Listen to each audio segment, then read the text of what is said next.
All right, Salamu Alaikum. MashaAllah, that was much better than last night. I'm proud of you. You actually remembered, most of you. And I even got smiles back, not from everyone. There's a brother there that was scowling really big at me. All right, we're supposed to be talking about where we go from here, right? We've been talking about all of the problems that we have. We've talked about a lot of different ideas and everything, but now what? What are we going to do? What are we going to take away from this meeting? That's a good question. I'm not sure I have an answer. So we'll throw out a few more ideas rather than answering. We'll just toss out a few more ideas. You know, that's what you do when you don't have an answer. You ask questions. I think that we have spent a lot of time talking about the problems, specifically the problems in this country and this society, and how we're going to change them. And I think we're putting the cart before the horse, as we say, which means that you have to take things in a logical order, all right? We are, at this time, not in a position to be talking about changing any place else because we have to look at ourselves. I mean, we really have to look at ourselves. The brother talked a little bit about this. He touched on it. Well, I'm going to just slap it right up the side of the head for you. All right? There are many of us who are introducing ourselves as being Muslim and presenting Islam to people and presenting an idea of people and even presenting that we should change everything, that it would be in line with their thinking, when I question whether or not a lot of us even have the right to call ourselves Muslim. I do. I question whether we have that right. I question it because I listen to the brothers and the sisters putting across ideas that are not the way that we are supposed to be thinking. We as Muslims, when we see something wrong, we are to enjoin the right and forbid the wrong. And that includes within our own actions, within our own attitudes, with our own thoughts. We begin with us and then move outside from that. We need to identify, first of all, whether or not we are Muslim. What does it mean to be a Muslim? A Muslim has a special bond with the Creator of the universe. That's what we say. We have this special bond with the Creator of the universe because we have direct access, no intermediary, no one going in between. Because we have the Quran, which is the perfect, uncorrupted word of God that was recorded at the time of delivery, not from the memory of man, and has been preserved for all of this time and will always be preserved. Okay, we're a step ahead because we have the messenger of Allah who was the example for us, the clarifier, the explainer. And that's supposed to set us above and beyond everybody else. But you see, it doesn't. It doesn't because we're not applying it to our own lives. We are not living Islam. We are not living Islam. We are not filled with love, compassion, and mercy. And to be a Muslim, we must be filled with love, compassion, and mercy. We must be willing to put others before ourselves. We as Muslims are still busy blaming other people for our problems, rather than taking responsibility for our inaction and for our actions.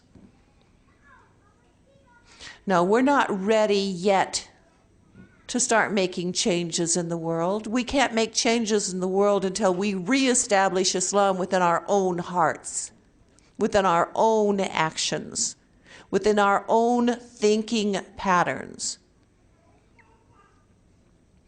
We should love Islam more than life itself.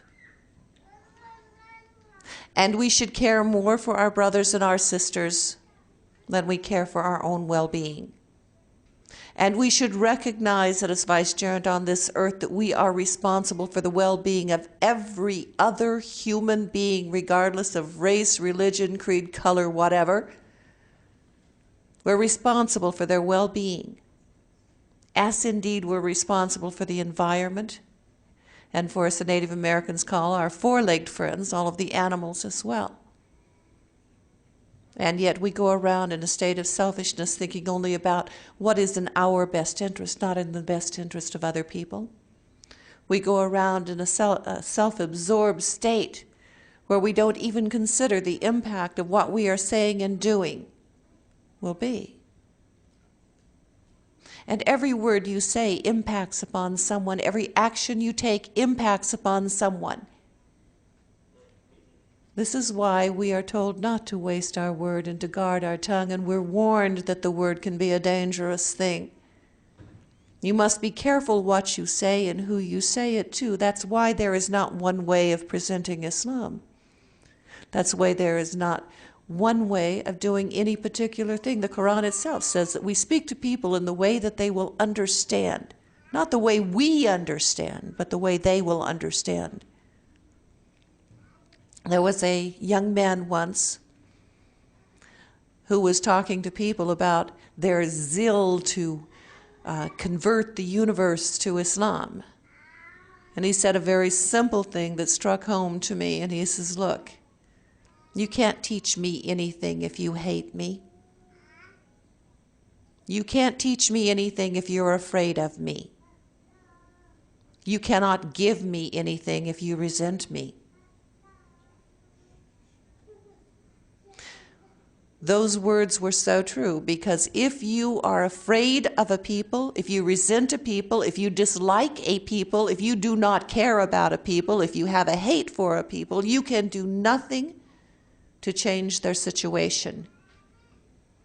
All you will do is make things worse. So again, I question whether or not we have Islam in our hearts, whether we have Islam in our intentions.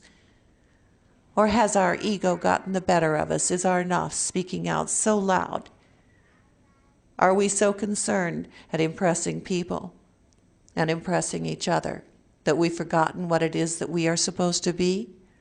We should be humble before Allah, knowing that He has given us gifts beyond our wildest dreams, hope beyond our wildest hope. Knowing that Allah is there with us and giving us the guidance and the knowledge that we need to be successful both here and in the hereafter.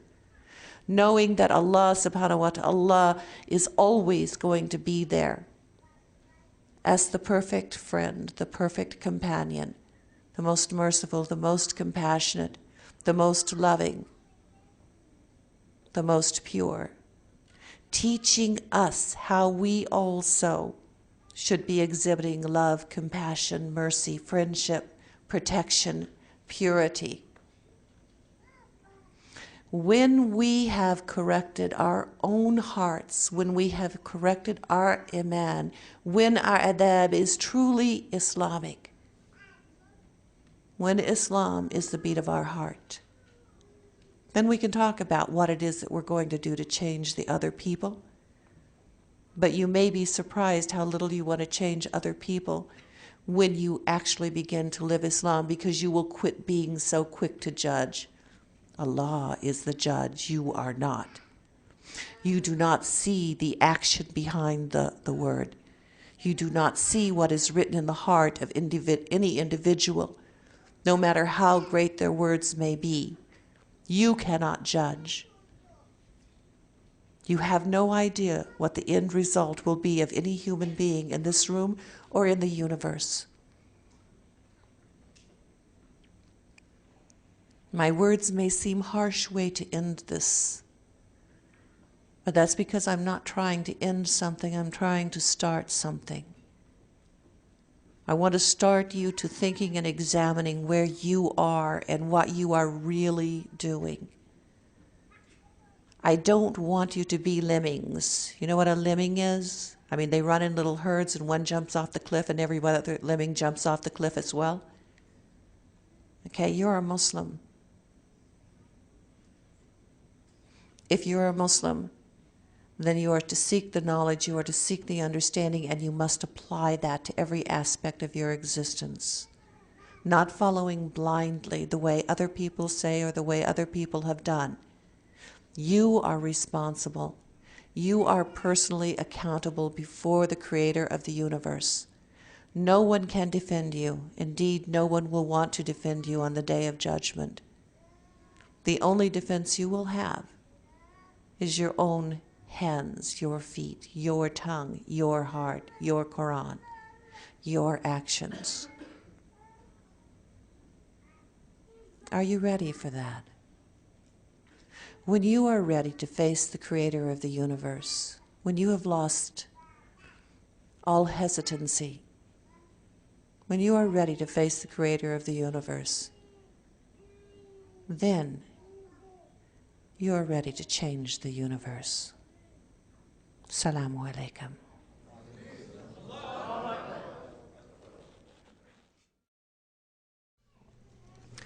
Dr. Jeffrey Lang is a professor of mathematics at the University of Kansas, and he has written 2 books on Islam in America, Struggling to Surrender and Even Angels Ask. And he's currently writing a 3rd one. So good luck, inshallah. He embraced Islam in 1982, a year after receiving his PhD from Purdue University. He's married and has 3 daughters, ages 12, 14, and 15. And that's pretty much all I know about him. So. All right, tonight, inshallah, we'll be talking about, and those are his words, and he'll do the explaining, inshallah, the exile of American-born Muslims. That's it. All right. Assalamu alaikum.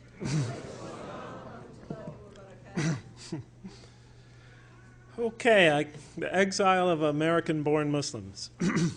What am I going to talk about? I'll begin with a question. What is the largest group of Muslims in America? The largest group of Muslims in America? Well, of course, among the Muslims, what's the largest group? Well, let's see. Men? No, maybe not. Women? Immigrants? Converts? I don't know. Well, let's just try to calculate that, roughly. They say that in the United States there's somewhere between, some estimates are as low as 4 million Muslims, some are as many as 8. Let's take the median between those two. Let's take 6 for our hypothesis here. Let's say there are 6 million Muslims in America right now. I think it doesn't affect the calculations all that much. But let's say there are 6. Estimates are that there is approximately 1 million of those 6 Muslims, approximately 1 million of those are converts.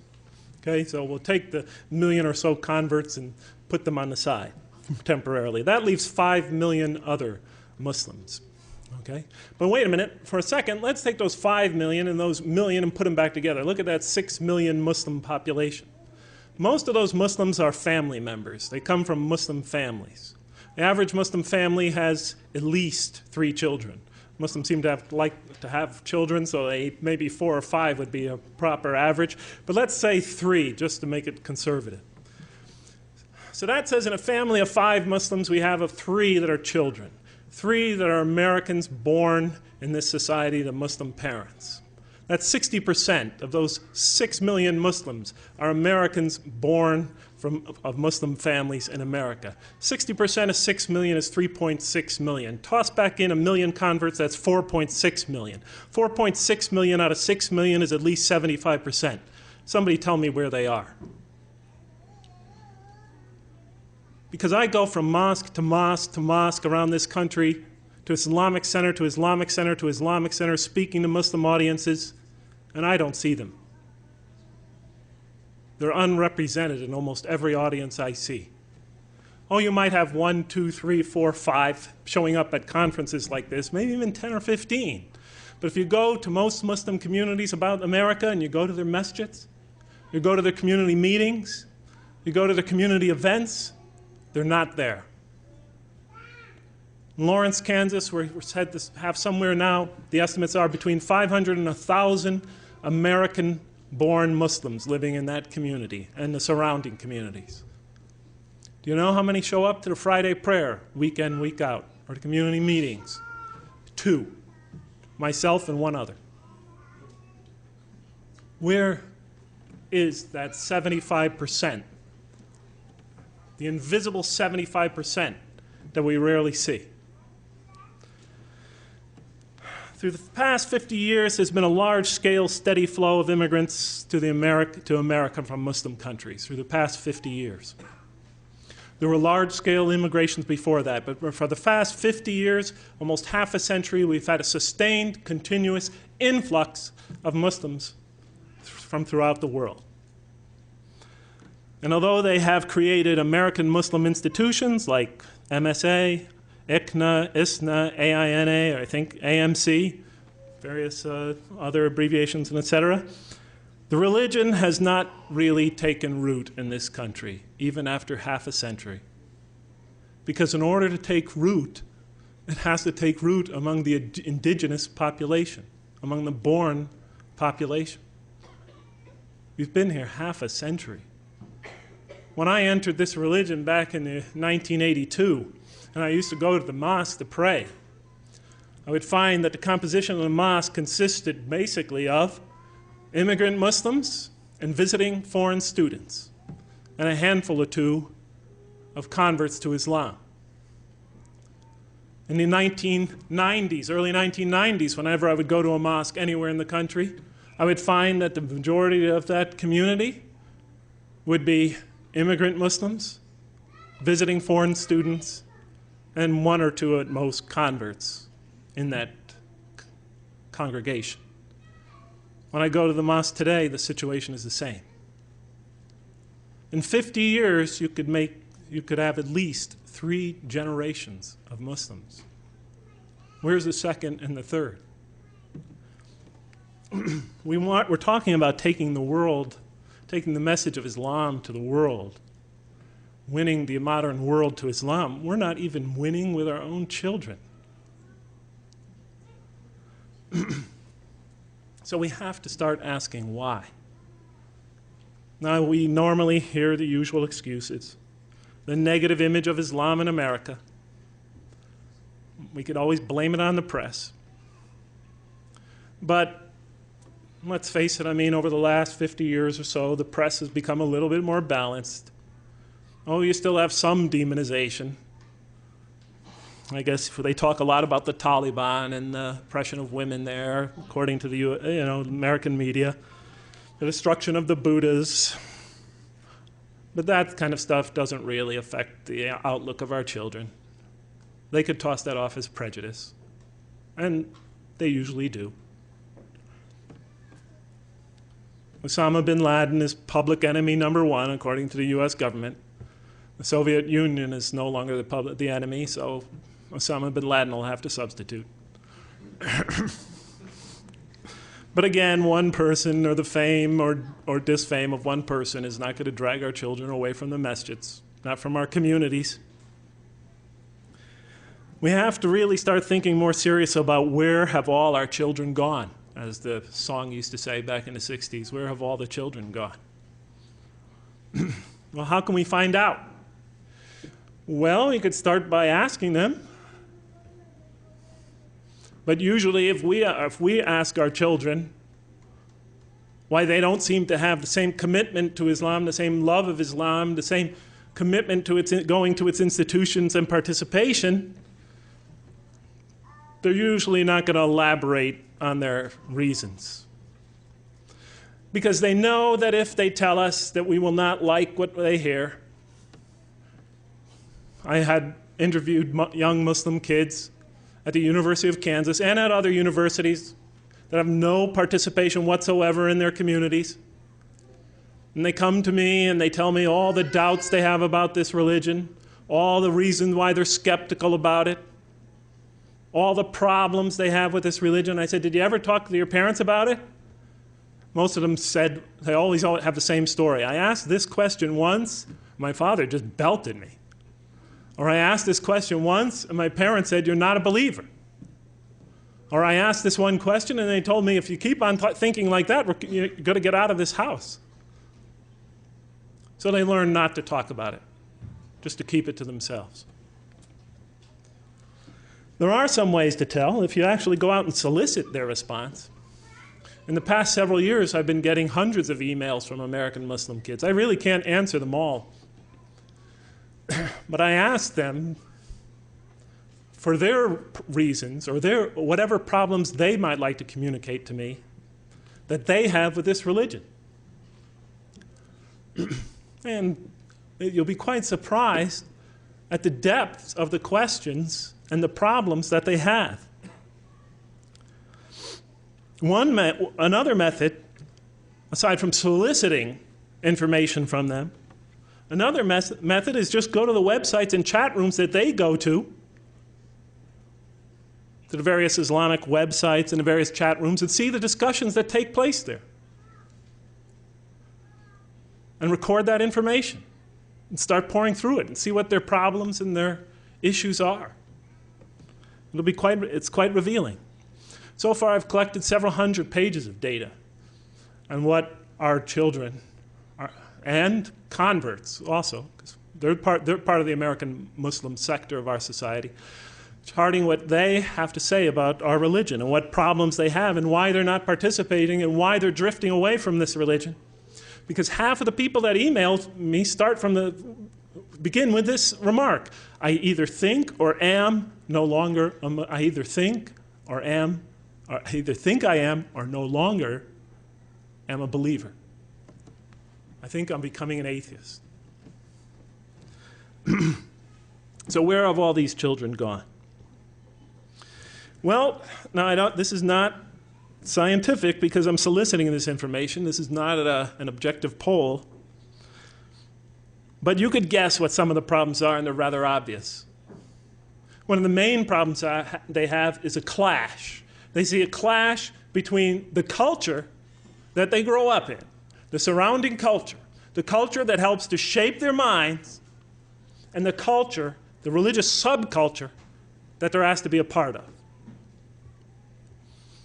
This issue of culture class, of separating culture from religion, of trying to separate essential Islam from interpretations of Islam, culturally based interpretations of Islam, is a central issue among that 75% of Muslims in America, that invisible 75%.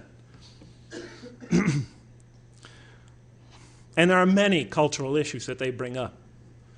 I don't have time to delineate them all, but of course you can imagine what's on the top of their list, the issue of the roles of men and women. No issue looms larger among that silent majority in our community, that invisible majority, than that.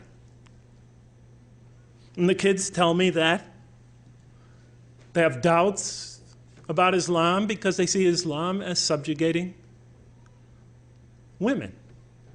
I don't want to debate the issue yet. I'm just trying to share with you some information. If you wanted to debate about Islam and women in Islam the other night, that was for the other night. I'm just trying to share some information and outline a very long chapter in my book, in my next book. They say that women are discouraged from attending congregational prayers. Some of them describe the mosque as a men's club, as a Young Men's Muslim Association, the YMMA, one lady wrote. They tell stories of how they were kicked and thrown out of the mosque because they wanted to attend the Friday prayer and not be shunted to some small, dingy, dark room in the back where a couple of other ladies are stranded, where they don't even get to see the speaker. And they have to sit in some closet somewhere listening to the Friday prayer. They tell me these kind of stories, how they fought bravely and maybe with a couple of other sisters and resolutely until they were practically almost bodily thrown out, or at least threatened that way. And so they stopped going. And their connection to the community ended right there.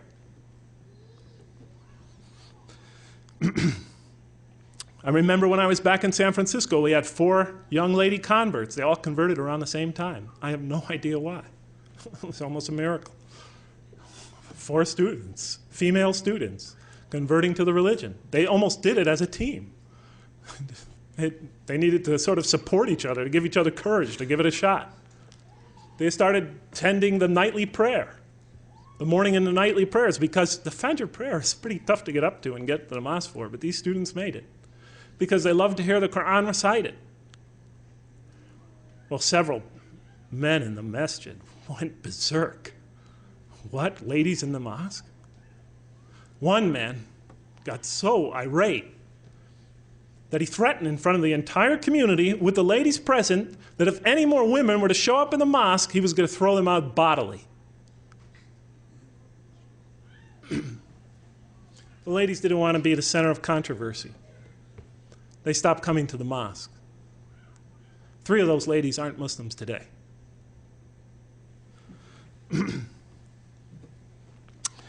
Women are denied positions of influence in our community, denied positions on boards of directors, denied representation in the community, political representation, social representation. We call that disenfranchisement, when you're not allowed to let your opinion and voice and perspective be heard. Community decisions, they complain, are made almost entirely by men. The women's voice is not heard, except among their fellow women. But since the major community decisions are made by men, they're excluded from that. That's their complaint.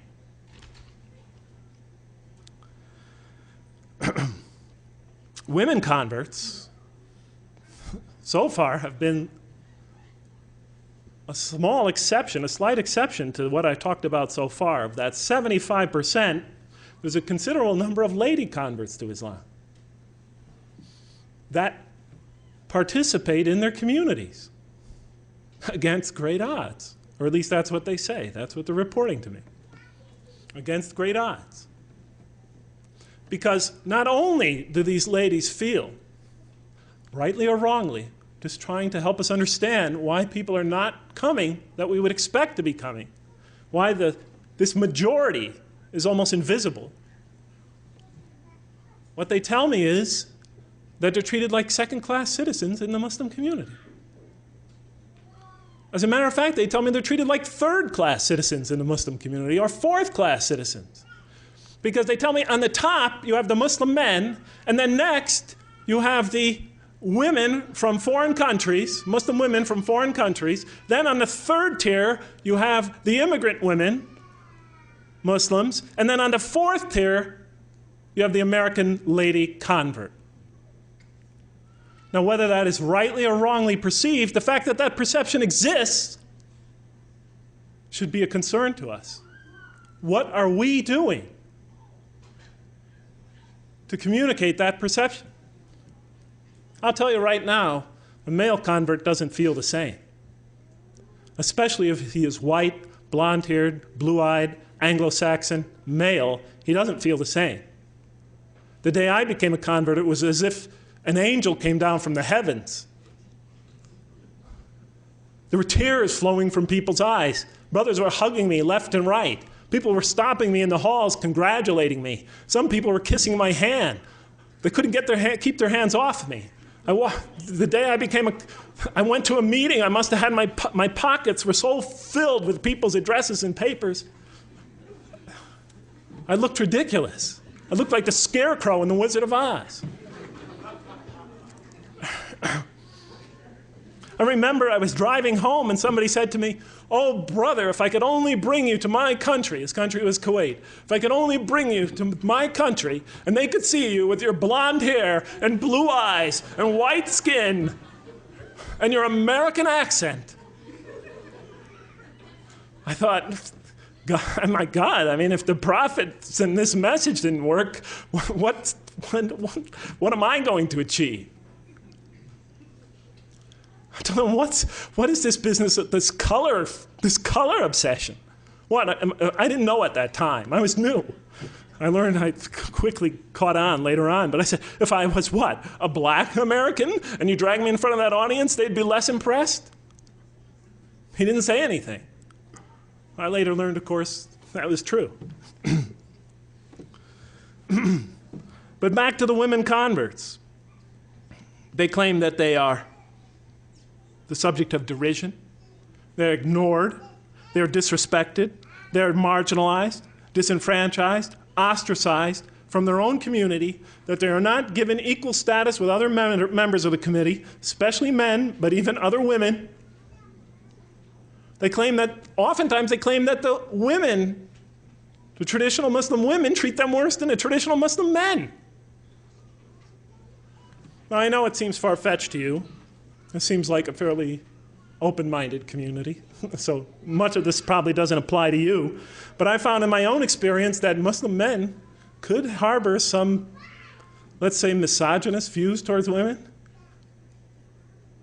I remember once a lady and her mom, a student and her mom, came to the mosque to learn about this great religion they heard about. They heard a great speech about Islam, and they were so turned on to this idea that they wanted to go to the mosque, mother and daughter, to learn more about it. They arrived at the Islamic Center. The brother opened the door to see two smiling ladies standing in front of them, and he slammed it in their face. And he was quite proud of that. He was bragging about it later. Sometimes these prejudices and attitudes could go rather deep. I've experienced it myself. When I was in San Francisco, we had an imam of the Islamic Center. I'm not going to mention the time or the place or the era. We had an imam of one of the Islamic centers, and he was accused, and it was an accusation, by six ladies who attended his Arabic classes, 6 lady converts. They accused him of sexual harassment. They accused him of making sexual overtures to him. He was married and had children, by the way. They accused him. I'm not saying the accusations were true or false, but the community apparently felt otherwise. He came, they took their complaint to the leaders of the mosque. The leaders of the mosque had a hearing. The women, of course, were not present, but I was. They took a written statement by the women and read it in front of the community members. And then various community members, even the leaders themselves, stood up and began to defend the poor imam. They said those ladies are prostitutes. They said they're nothing but American whores. I heard it with my own ears. They claimed that they were bitches, if you know what I mean. I heard one phenomenally demeaning, derogatory statement after the next. Despite all that, and I know you're probably thinking, well, Jeff, you're an American and you're just defending your countrymen. And frankly, I don't like to be put in this position precisely because of that reason. I lose some credibility when I do this. But frankly, my God, brothers and sisters, if I don't do it, nobody else is going to, because I don't hear anyone else talking about this. I've been in this community 20 years, and I just never hear it spoken.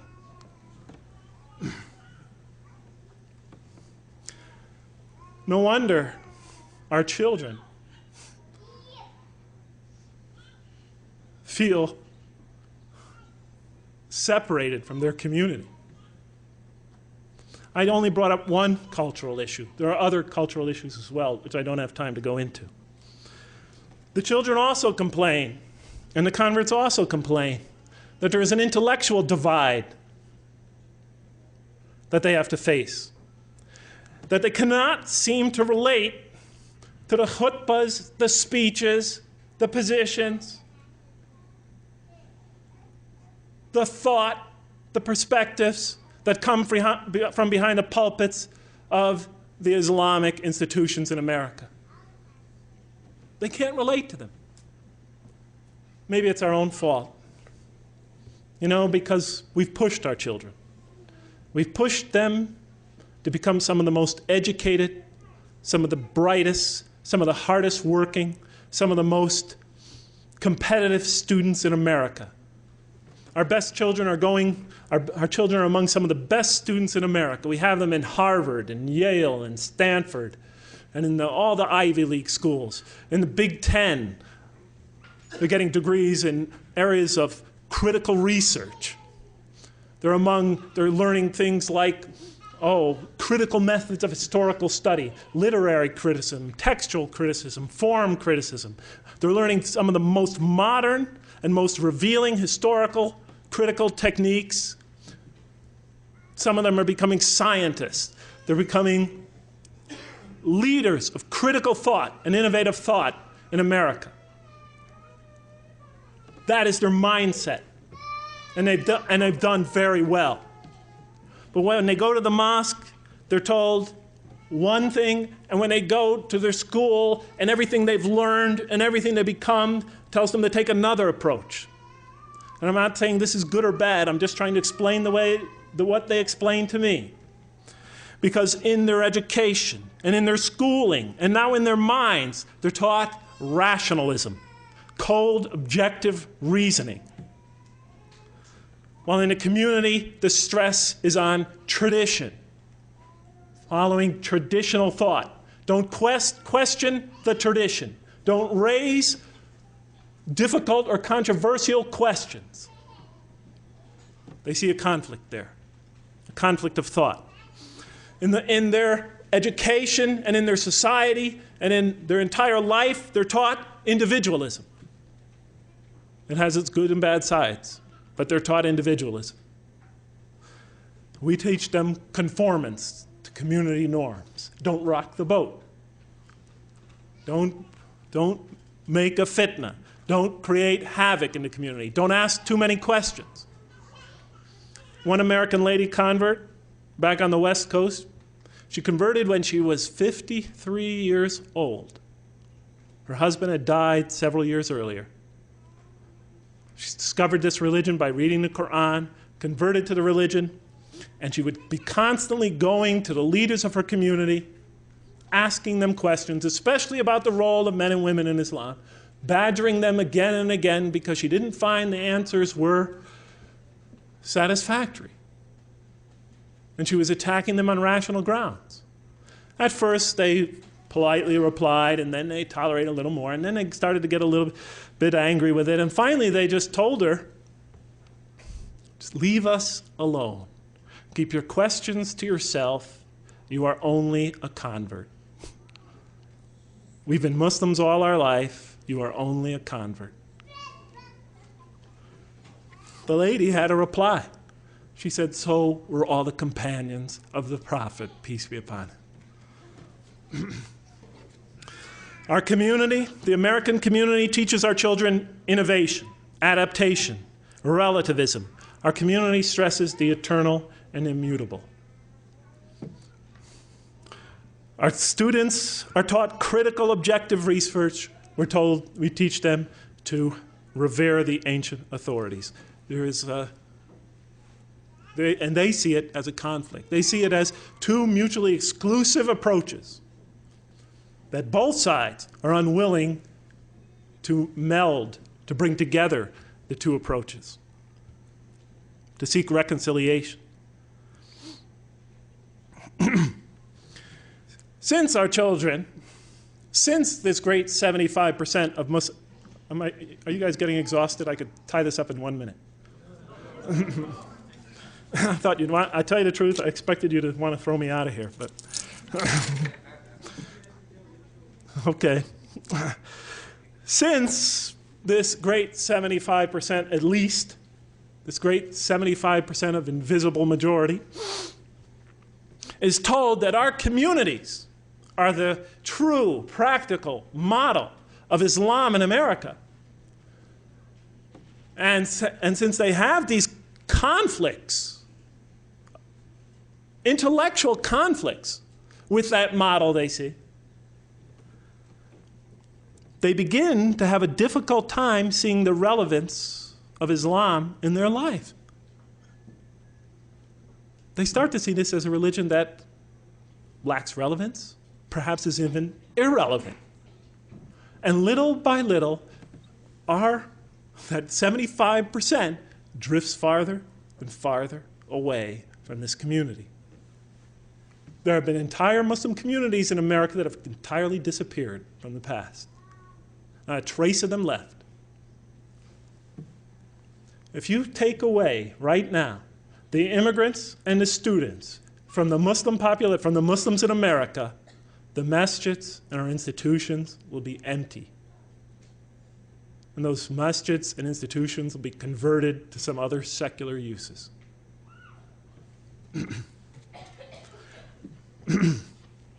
The children mentioned, I call them children, some of them in their 20s, 30s, even 40s. Some of them are professors at schools, doctors, lawyers.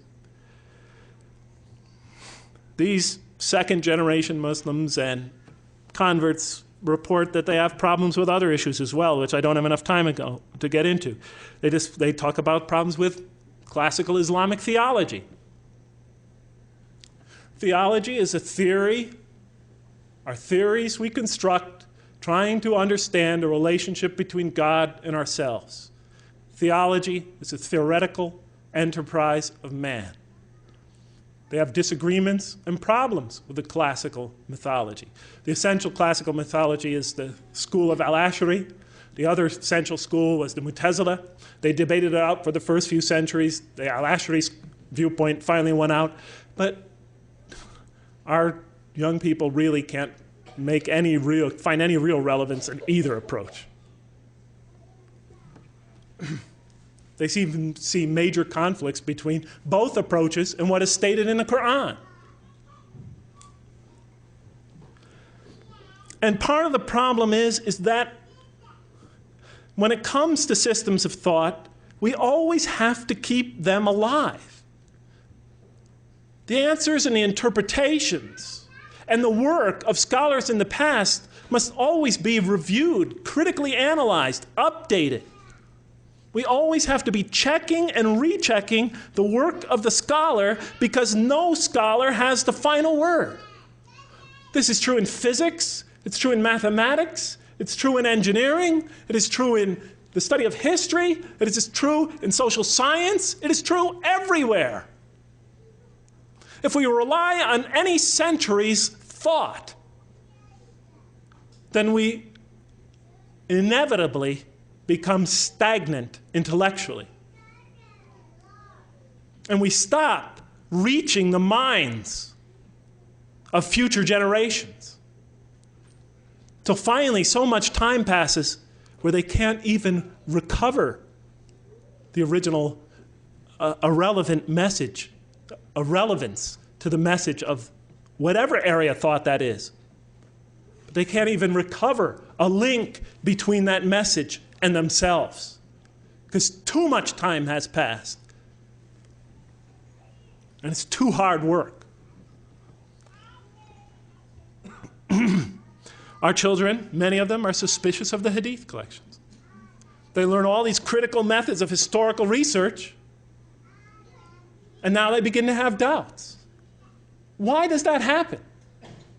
Because the science of Hadith has now been put on a shelf, and we refuse to revive to perform that same type of critical research that was done centuries ago. How many real Hadith scholars, Isnad critics, Matan critics, historical critics, how much of that criticism is really going on today? Even if that criticism only brings us back to the same point we were before, that is good. But it's kept alive. It's kept alive. The great Indian thinker Iqbal wrote a book about the revivification of the Islamic sciences. He said this is extremely important. We must always investigate and reinvestigate and research the work of the past. Either perfect it or confirm it. Or confirm it. But if you just put it up on a shelf and let the science die and just rely on it, the work of the people of the past, then we become disconnected with it. And we have the problem we have today where our children no longer have confidence in one of the most important areas of our community building.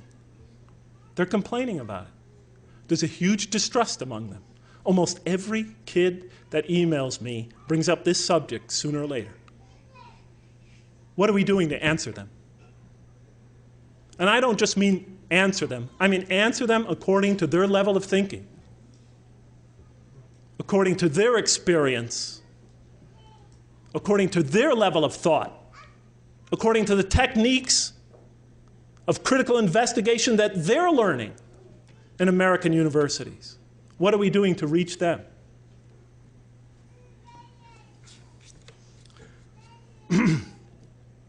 They're suspicious of Islamic law. They fail to see the relevance of that. The key question they keep asking is how much of this is religion and how much of this is culture? How do you separate religion from culture? They keep saying again and again. How do you tell what is essential to Islam from what is not essential? How do you know when some ideas were added to the religion, and how do you know which ones are essential and original to this faith? That's the question they're asking. We don't even allow them to ask it, and we don't prepare ourselves to answer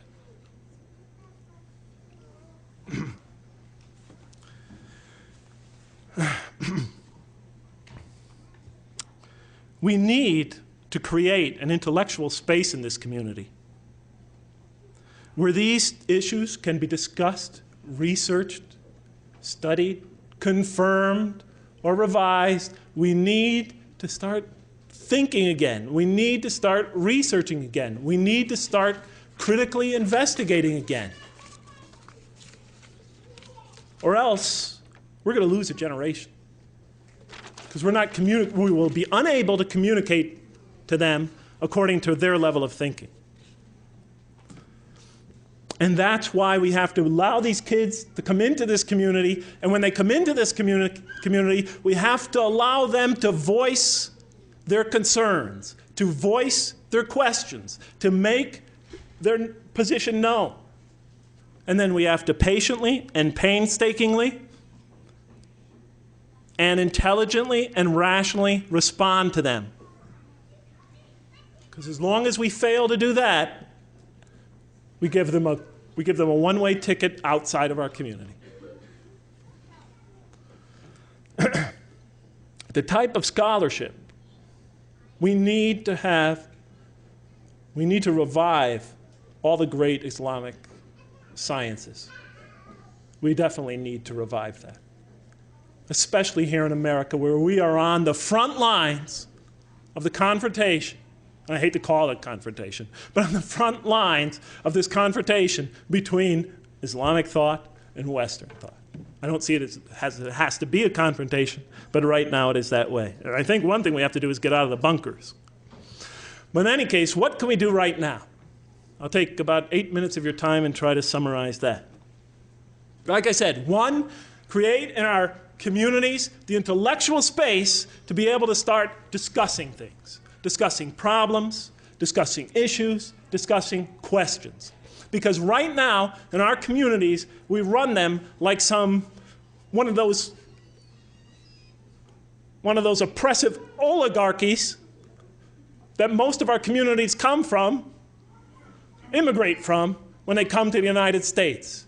You know what an oligarchy is? Where you have a small group of people ruling the entire country, controlling all the thought coming in and going out, and not allowing any dissenting opinions.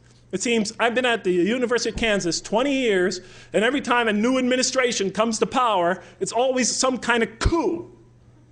And then after they come to power, anybody who disagrees with them, you no longer hear them giving a Friday prayer speech. They're not allowed to disseminate any information in the mosque. And that group controls all thought, all expression in the mosque, until another group could somehow or other manipulate the situation and get their coup. And then the whole situation keeps starting over and over again. We have to have freedom of speech and expression in our community, or at least create the space for it. And that's why I like addressing Muslim student associations, especially the American-born students there. If you can't find space to have your ideas discussed and expressed, make space. Form another association. Call it the Second Generation Movement. Call it the Second Generation Muslim Association.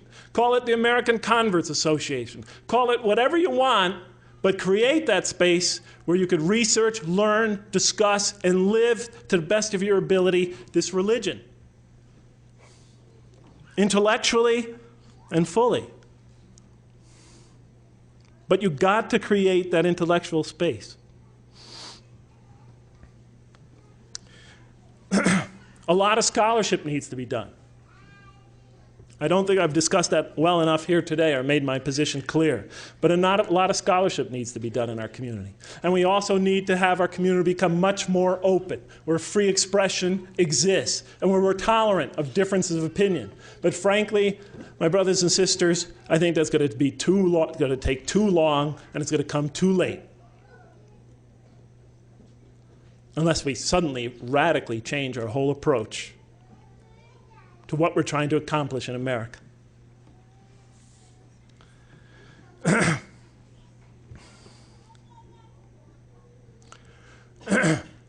But we can do things right away. We can do some things. And I'm going to make 3 last suggestions, and then I'm going to say goodbye. And I hope I didn't upset anybody too much today. But, you know, I really don't like giving these type of speeches. I'd rather give a cheerleading speech like I'm often asked to give. Or I'd rather, you know, talk about theology, which is my favorite thing. But I feel an obligation. When I was asked to talk about this speech, I felt obligated. So here I am. There's 3 things we could do. Even though most of us are not scholars, most of us haven't done the type of critical investigative research I thought. Most of us are engineers, mathematicians, or et cetera. We're not social scientists. We're not critical historians. We don't have PhDs in history and the social sciences. Even so, we could still do some things. We could start to approach that issue of separating religion and culture by just being, as Amina said, introspective, by asking ourselves the question, what if? Are we doing something wrong? What things might we be doing wrong? And we could start to the best, with the knowledge we possess, we could already start making progress. We could start saying what things in this religion are more tradition and what things are essential. Because in this context, we have to make that separation. Because we are trying to take this religion to these Americans, the 2nd and 3rd generation and converts and non-Muslims. And when we do that, we don't want to burden them with a lot of extra things. We want to only take them to the essentials, because if you add something that is not essential, you're going to draw them away from the religion. You're going to obscure the truth. So for example, here's just a very simple example. I talked about the seclusion of women that exist in many Muslim communities, especially their denial of the ability to attend the prayer on the same floor with the men, as they do, for example, in Mecca and Medina. Let us take that issue, brothers and sisters. Let us just say, hypothetically, that even though that might be a viable cultural interpretation in another country, let us say that that is not, strictly speaking, essential to the religion. Let us say that we looked in the Prophet's record, peace be upon him, and we saw that men and women interacted in the mosque in Medina. Oh, I only need 5. Men and women interacted in the mosque of Medina, attended the prayers in the mosque of Medina, that was a family-friendly environment. Let's say we could prove that case. And I think we can. But let's say we can. I don't want to argue it now. But let's say this seclusion practice that is being practiced in our community is not really necessary, essential to the religion. You may have rationalizations for it, but let's say it's not essential to the religion. And now count how many Americans who were interested in Islam, who showed interest in this religion, how many of our children have left the religion aside because of that one issue. Because of that one issue. If that is not essential to this religion, if it is not, strictly speaking, required by this religion, and everywhere that is practiced, that is obscuring people from seeing the truth of Islam, then it's not the press that is driving those people away from the religion. It is not some it's not some Western conspiracy that is preventing them from seeing the truth of Islam. It is us. It is us. It's just a hypothetical question. For how many people in this country is the truth of Islam obscured by practices and notions that we have no explicit divine warrant? All those traditions, if we impose them on people, however small, they could be a barrier between them and the truth of Islam. And the Quran criticizes this.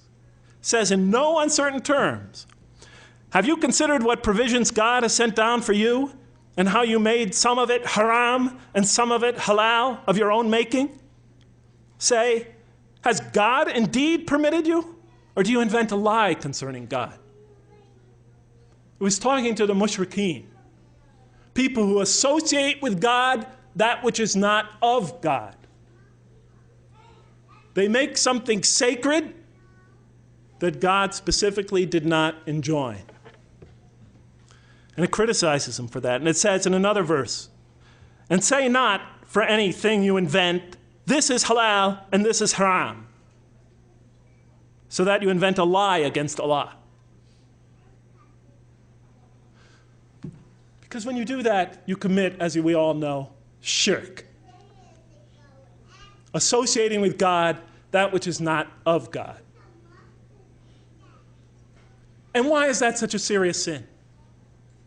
Is it because God is a jealous God? Is it because his feelings get hurt?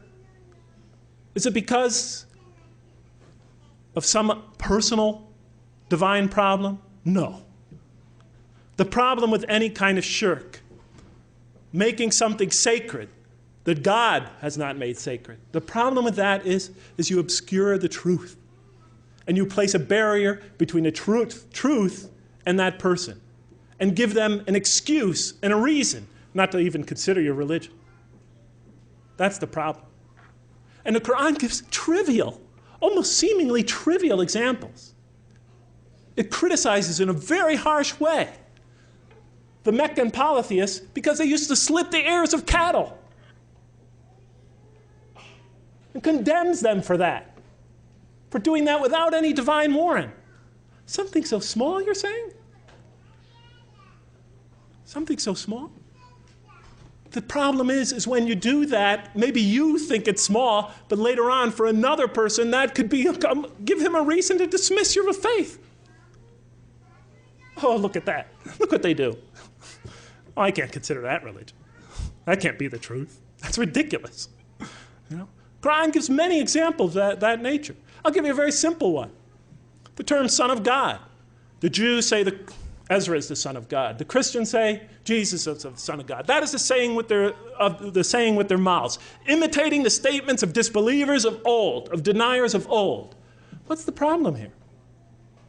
Well, in the mouth of the Jews, yes, they called Ezra the son of God. They called many other Jews the son of God. In Jewish history, in Jewish terminology, that means one who is loved by God. One who has a special relationship, a special affinity to God. It doesn't have a literal meaning. So what's the problem with using that terminology? Because what happened to it? This terminology, which had no divine warrant, no explicit divine warrant, when it came to Christianity, began to be taken literally. Jesus is the Son of God. God the Son, second person of the Trinity. Do you know there are millions, tens of millions of people in the West that are now atheists and agnostics exactly because of that? They think the statement doesn't make sense. So by just introducing a terminology like that without any divine warrant has created a huge barrier between people and realizing the relationship with God. So what else can we do? This is the last thing I want to suggest. Yes, we should be more open, create a more open, tolerant environment, invite these kids back into our communities, and be open and tolerant, and let them have their, let them air their opinions. And when I talk about kids, I'm not just talking about kids, I mean converts as well. Create a more open environment for research and discussion. Yes, we need to do that. Second, we must make every effort to separate what is essential from Islam from what is not essential to Islam. And we have to really develop some good, vigorous, critical Muslim scholarship in this country. Because right now, really, brothers and sisters, I mean, let's be honest, we just really don't have any real good critical scholars in this country. I mean, come on. Most of our hadith scholars are former engineers. You know, most of us going around the country lecturing have degrees in something. You know, we haven't learned real research techniques in any of these areas. Let's just be honest. You know, our scholarship compared to Western scholarship on religion looks almost juvenile. I'm sorry to say it, at least as far as this country is concerned. And I count myself as much at fault as any of us. You know. But the third thing we could do is follow the model that God gave us in the Quran and in the Prophet's life example. What model am I speaking of? Before you know where you're going, you have to know where you're coming from. You have to know where you are right now. If I want to get from here to Lawrence, Kansas, I better find my place on the map. Well, where are we right now as a community? If I look at the two phases of the Prophet's mission, peace be upon him, the Mecca phase and the Medina phase, which phase would you think this community is closer to right now? The Mecca phase, obviously. I mean, I don't even have to make the argument to you. We're surrounded by a huge culture that hasn't received our message, hasn't even considered our message. And we've faced some discrimination. We're a tiny minority. We're taking a new message. We're facing a tremendous jahiliyyah, to use the Arabic term. You know, that's our situation. We're closer to the Mecca phase. In the Mecca phase, if we're in the Mecca phase, then we should be following more or less and trying to bring people back into this religion, the Meccan model, following the Mecca plan. And now if we look to the Quran, we'll find that 3%, you just take all the verses in the Quran that are of a legal nature, and then count all the verses of the Quran, take the quotient, and you'll find out that about 3% of them are commands and prohibitions, divine commands and prohibitions. 97% of the Quran teaches ethics, the relationship between God and man, the purpose of life, morality, other truths as well. The history of nations in the past teaches us how to be self-critical, how to use reason and faith, the extreme importance of using reason and faith, teaches many, many major themes. You know what I was taught when I became a convert? Rules, rules, rules. If I hadn't studied this religion myself and entered this religion and all I received were rules, rules, rules, I would have left it the next day. Thank God I read the Quran first. If we're going to draw these indigenous people, our own children, that second, third, and fourth generation, those converts and non-Muslims into this religion, let us begin by following the model established by God himself through his prophet Muhammad, peace be upon him. As he once said to Mu'adh bin Jabal on his way to take the dual leadership of the community in Yemen, he said, as you all well know, he said, first teach them that there is no God but God, and that Muhammad is his messenger. And when they have fully understood that, then teach them how to pray. And when they become consistent in that, and they've developed in that fully, then teach them about fasting during Ramadan. And then once they've accomplished that, then teach them what? About paying zakat and making the hajj. And so forth and so on. He said, make things easy for people and do not make them difficult, and inform them of the glad tidings and do not repulse them. I mean, you've all heard it before. You've all heard it before. Do we practice that here? We're trying to win these kids back over to this religion.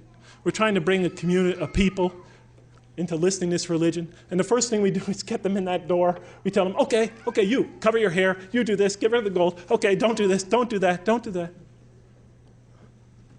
You know, I don't mind I don't mind telling the people what are the Muslim behaviors or whatever. But that's become we are obsessed with only that. I've attended Friday prayers for 20 years now in this country. And every Friday it's the same thing. The speeches are either political, about Muslim politics, or they're about rules and regulations, or somebody's diatribe about problems going on in the Muslim community. They never discuss the other 97% of the Quran. Virtually never. Or else it's just brief allusions to that. And be tolerant. When we bring people into our community, don't expect them to become Middle Easterners or Arabs or Pakistanis or Sri Lankans the next day or ever even. Give them time to grow into the religion. Give them the space to grow. Give them the room to grow. Give them the right to ask. Give them the right to question. Give them time to develop. The Quran gave them 13 years in Mecca, and then slowly but surely brought them along after that. We always put the cart before the horse. Give them time. If our kids come to our community not so modestly dressed, it's better that they come than not come at all. We have to start, if they have this or that problem, if their behavior is not perfect from our particular perspective, it's better that they come and hear the message. It's better that they work out for themselves what it is to be a Muslim in America. Because that's the generation that's going to have to take this into the future. It's better for them to be among us than not to be among us. If the Prophet and his companions adopted our approach, there'd probably be no Muslims today. How about the time the man came and he urinated in the mosque in that famous hadith report? The companions were ready to kill the guy. The report says that they already had their hands on him. How do you know? Because the report says the Prophet said, let him go. Go get some water and pour it over it. You've been sent to make things easy for people, not to make them hard. Let's follow the Mecca plan. Let's just give it a try. Do I think, because I've said this to you today, you're going to go out and try it? No way, Jose. But if some of you here care about your children, if some of you care about the people of America, want to bring them this message, then I beg you to give it a try. Establish a mosque, a halfway house, call it whatever you want. Make it so that people who feel shy to come to the regular mosque will come to that as they are, to hear the message and to pray, even though they're not perfect, even though they may have flaws that you think you see. No matter what you see, establish an institution where we could follow that Mecca plan. Am I talking to the leadership of masjids here? No, because they'll never do what I just said. Am I talking to the leaders of America? No, not at all. They have their leadership, their positions to protect. I'm talking to the parents. I'm talking to the young Muslim men and women, the few of you that are here today. I'm talking to that second generation. I'm talking to those converts. Please just do it. And the rest of the community, instead of slandering them and complaining about them and making up all sorts of strange slanders and gossip about them, just give them your support. Give them your support. Know that those people are on a mission to take this message to the greater community. I know that some of you can't tolerate that, and I understand that. And as Harry Truman used to say, you can't take that kind of environment, so if you can't stand the heat, just stay out of the kitchen. But for those people that are going to take the heat and are willing to work with real Americans and to show the patience and the tolerance and the wisdom and to carry out this plan, that Allah once carried out with the people of Mecca and spread throughout the world. For those people who are willing to engage in that, to invest the time, energy, effort, resources, to take out ads in the paper, to publicize this venture, please, at least don't stand in their way, even if you're not willing to give them your support. I had a lot of other things I had to say, but you're looking as exhausted as I feel, so thank you so much, and for at least hearing me out. And may Allah bless you, and bless you and your children, and your children's children. And Assalamu alaikum wa rahmatullah.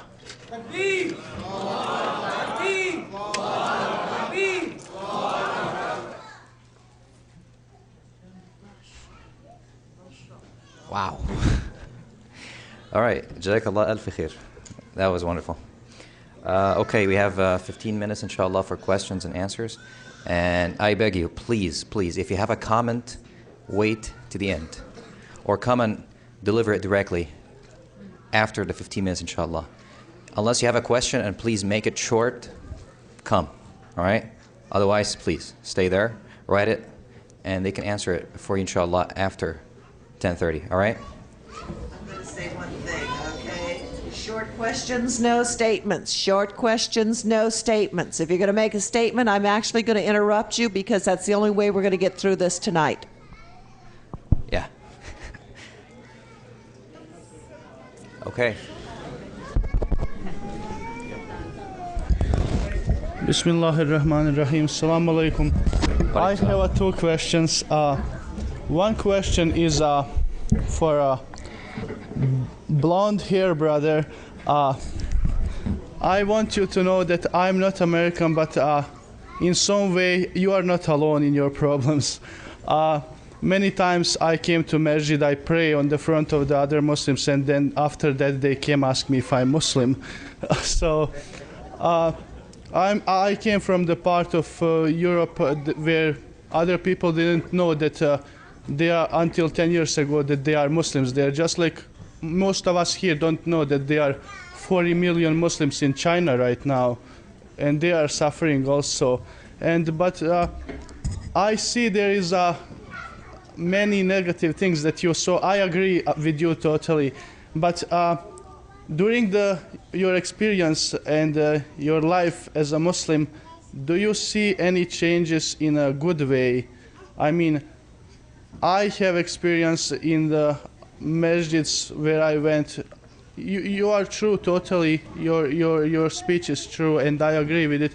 But in some way, from the male side in Islam, I see some positive things that they are getting to. And my question is, do you see same thing? I mean, it's not. Well, I would close that question. And the other question is for all three of you. If you are living in a community which there is a masjid or Islamic center or community center, and in some reasons they are elder people, more respectable people, but in some way they are shutting you down, or everybody who has a new idea, they kind of shut you down or they ignore you. You know what I'm talking about. We are all facing, especially our sisters in Islam. So do you think, I mean, would you approve if like, if you've been long time ignored in your community, do you think that it's a good idea to separate from that community and form another new one? Thank you very much. Assalamu alaikum.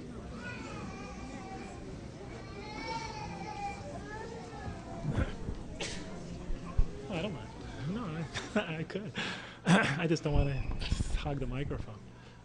Concerning the first question, I've seen, of course, I've seen some change among in the communities over the last 20 years, but from my perspective, it's coming along too slowly because our kids are growing up.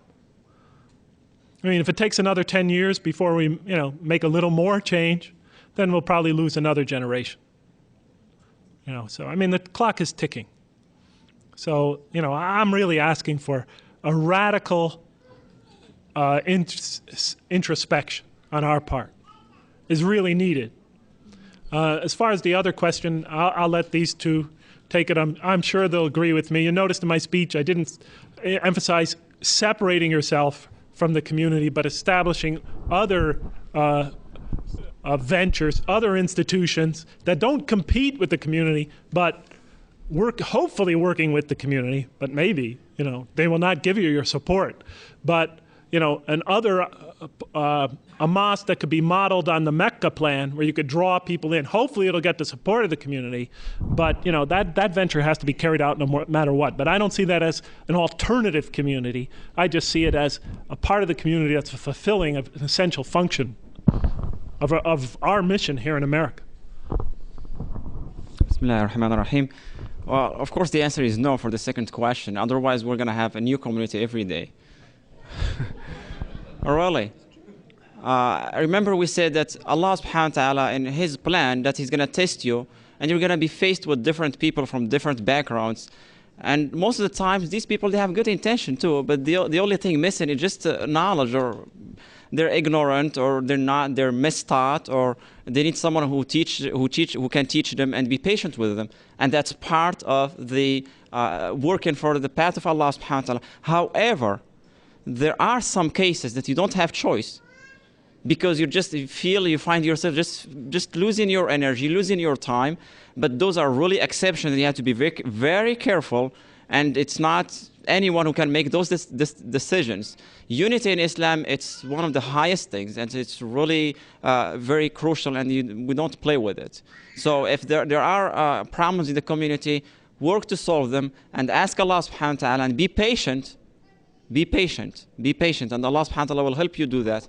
Unless there are some really serious exceptions, then you don't have any choice. Allahu a'lam.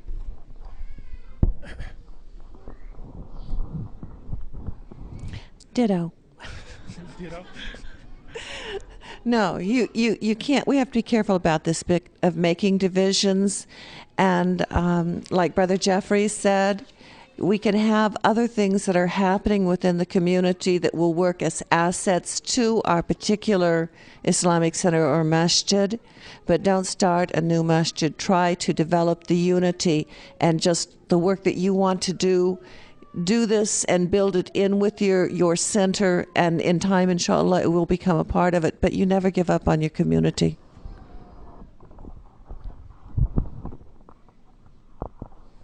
Yeah, Brother Jeffrey Lang, you made us feel very sad tonight and broke our hearts from what we heard about our brothers, how they arrogant and ignorant about Islam. And they forgot the only woman mentioned in the Quran by name is Maryam. And the Prophet Muhammad ﷺ mentioned many hadith how to respect our woman when he said, Ummak thumma ummak thumma ummak thumma abuk. 3 mothers he mentioned the woman. And Islam will never spread in this country and in other parts of the globe if we ignore the woman. We have to raise the flag and hold it very firm, and say, respect women because they are our daughters, our wives, our sisters. This is the only way Islam will spread in this globe. Jazakallah khairan for what we mentioned today, and inshallah for my part, I will spread this word, inshallah, and I hope everyone here will do the same thing, inshallah. Jazakallah khairan, ya akhi. And you too. Okay, my question is addressed to Sister Amina. My question was addressed to Sister Amina. You gave us a lot of things to think about tonight. And my question was, let's say we check ourselves and we see that we are slightly malefficient or extremely malefficient in one of these categories. Could you give us some specific ideas on how to improve? Not just general, but kind of more specific. You know, subhanAllah, this is one of the most beautiful questions I think I've ever been asked. And I can't believe this is being asked by one so young. MashaAllah, it gives me such hope for the future. and seeing such a really astute question being asked. Thank you. As far as what we can really do to change ourselves, I find the most important thing is to come to know Allah. And I suggest this, through studying the attributes and seeing how they apply. I know some of the sisters, anyway, who've been with me for the last couple of days have been hearing a lot about this in particular. But making a conscientious effort to apply what you will learn about the Creator, Allah, to yourself, and seeing how it should influence your conduct and behavior.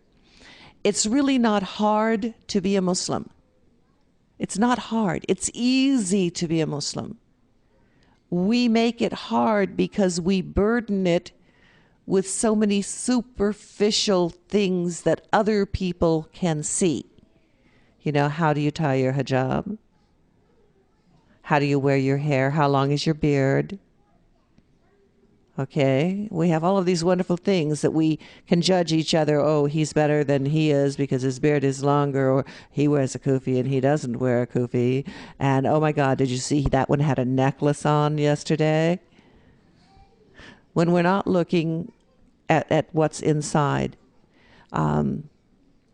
we judge each other very harshly. We make other people afraid of us. Muslims are afraid of Muslims more than they are of non-Muslim.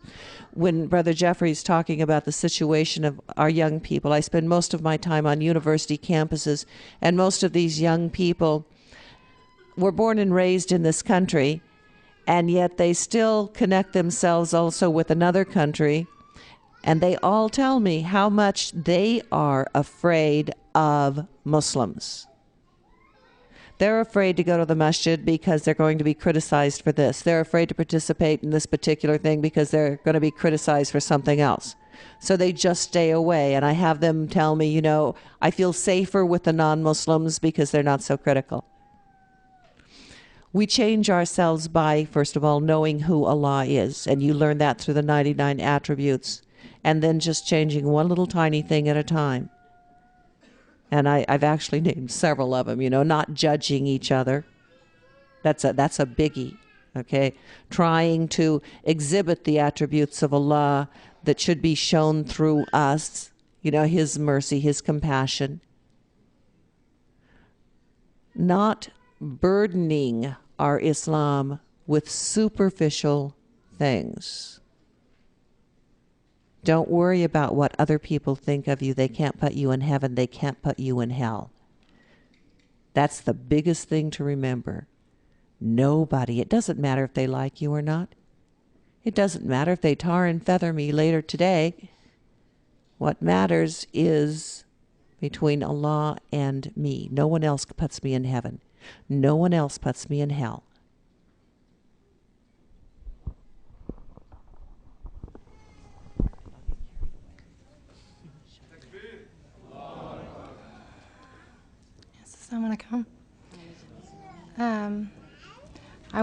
I came late, and I wanted to tell you how much I enjoyed your lecture, Jeffrey Lang, Mr. Lang. I've been a convert for about 10 years, and it really moved me, and it really reminded me of my own experience. I've seen so many, even men leave, come, and I see their faces, and they come a few times, and then you don't see them anymore. And it seems like almost a problem. I know this has been addressed numerous times of, you have the Arabs over here and the Pakistanis over here and this group over here. And there's no support group for new converts when they first come. I have lots of friends who are Mormons and other religions, and they do a much better job of keeping committees or whatever going to encourage these people to come. But we get in our social groups here and there and everywhere. And then we have this lethargy. I don't mean to be lecturing, I'm getting to my question, but I don't know how to overcome that kind of lethargic. Me and several other Muslims, American Muslims and other Muslims, have tried to get things started for the kids to encourage them young to develop their pride. But it's the parents, you get Boy Scouts started and the kids are excited, and the parents don't bring them. They don't sign them up. They don't see the importance of it. The same thing with Girl Scouts, or when we have movie nights or this night. The kids don't come. The people don't bring them. And we need to encourage these kids young to start developing a pride and start the kind of conversations that they need to have when they get older, to have that support group to talk to. And I don't know how to, that's my question. How do we overcome that kind of lethargic attitude that we face? Who's here for 3 years? We hope you're not here for 2 or 3 years. Yeah. I guess just keep trying, keep trying, keep communicating that message. Don't give up. I've been saying it for 20 years. I'm still trying. I don't have much hope that, anybody will listen to me. But, even if I die, whenever, even if I die with those being the last words on my lips, at least I know I tried. I'm not saying I'm always right. I'm not saying that, I have all the answers. But I'm just doing the best that I can. But about your comment about even men converting to this religion and leaving soon after, that phenomenon happens much more often than with women. The past year, we've had 2 converts on the Lawrence, Kansas campus convert to the religion. They went to a couple of Friday prayers and they never showed up again. And it happens year in, year out. Male converts especially don't stay in the religion. Somehow, I don't know what it is. Women are just stronger. I mean, it's just true.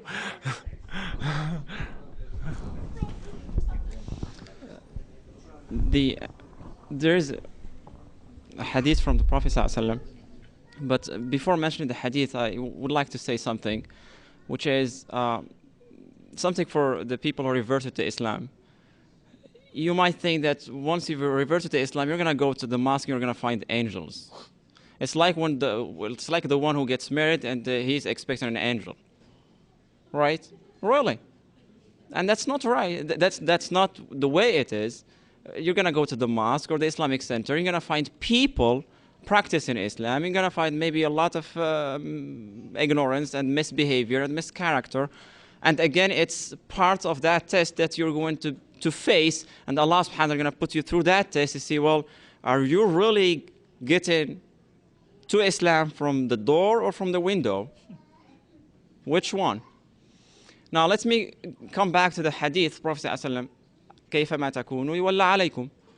The way you are, you'll be governed.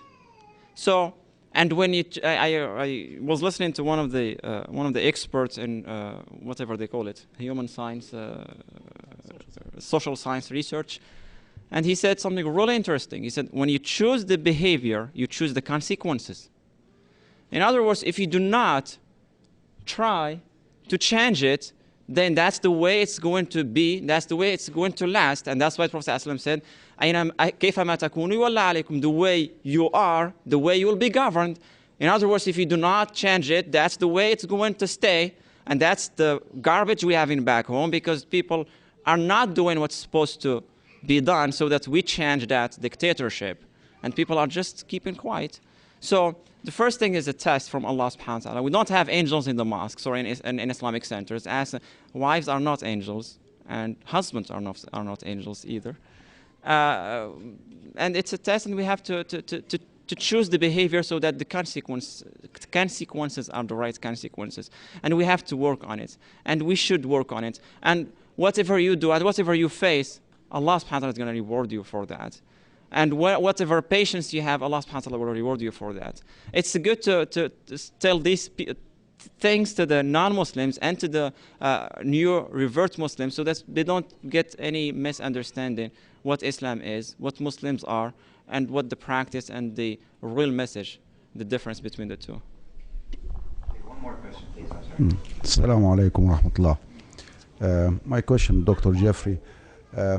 In a way, the 3 speeches, in my opinion, complement each other.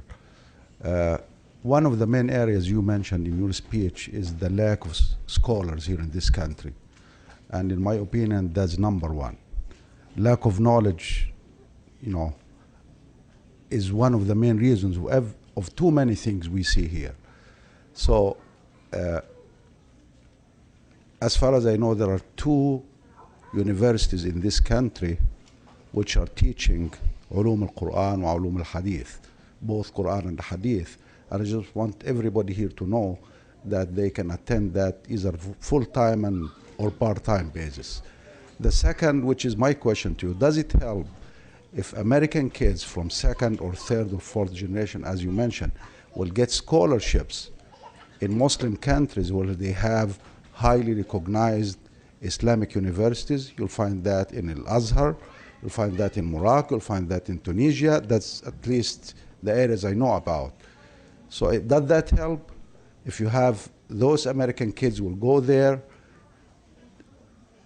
memorize Quran, know about Hadith, because one of the main goals should be 10 or 15 years from now, every single Imam in an Islamic center should have the knowledge. Jazakum Allah khair.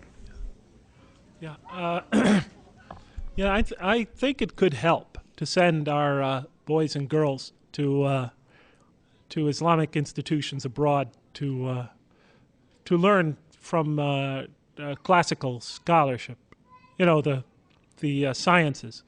It's also important, though, that our scholars in the West also come to learn and understand and be able to utilize the modern, the latest and the latest methods, and understand the current developments in the social sciences and in historical and social science research. Are you following me? Because if they're going to reach the population that they have to work with, the population that speaks and communicates and thinks in that mode, they're going to have to master that mode as well. You see? Are you following me? So I think it's extremely important that we urge, bright young Muslims, to get education in America, in the social sciences, in religious studies, in historical studies, and then if they are gifted, they'll want to go. They'll actually want to go to the Muslim lands, because we want them to direct and like you said, scholarships would be extremely beneficial. Research scholarships would be extremely beneficial in this regard, because we want them to take that knowledge that they learn here, the current methods of historical and social research, and then we want to take them and learn of this great body of information, this great legacy that we've inherited from the past. We want them to study it and be able to now communicate what they learned to the Western audience. Mm-hmm. So, we want them to take from the modern, from their current environment, what knowledge needs to be gained, and we want them to apply that research capability to studying the legacy that is before them. Are you following me? Exactly. That's why I said, you need somebody who was born and raised here. That's the best case scenario. So yes. They know about the issues here, okay? Yes. And then if they go... The issues, the mode of thought, the current methods of research, because if they just communicate in a level that is foreign, in a mode of thought and in a dialectic that is foreign to this society,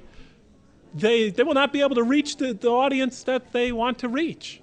Are you following me? Yep. Yeah. Thank you. I have to add one thing on there, okay? I promise I'll make it quick, all right? Because Brother Jeffrey brought it up and he said our boys and girls, all right? The brother only said about educating the men. The most important thing, subhanAllah, is to educate the women. The women are the first teachers of the children. If the women do not have the knowledge, the women do not have the practice, the children are going to have a very hard time having it. We concentrate so much on educating the men. It's time we concentrated on educating the women. I think Amina mostly wanted to just make that clear for the audience. But even if he did, you have to realize that when in Arabic, men is a generic term. It can include men and women. And I understood that to be the sense of what he said. So, but for the rest of the audience, just so that nobody gets the wrong idea, huh?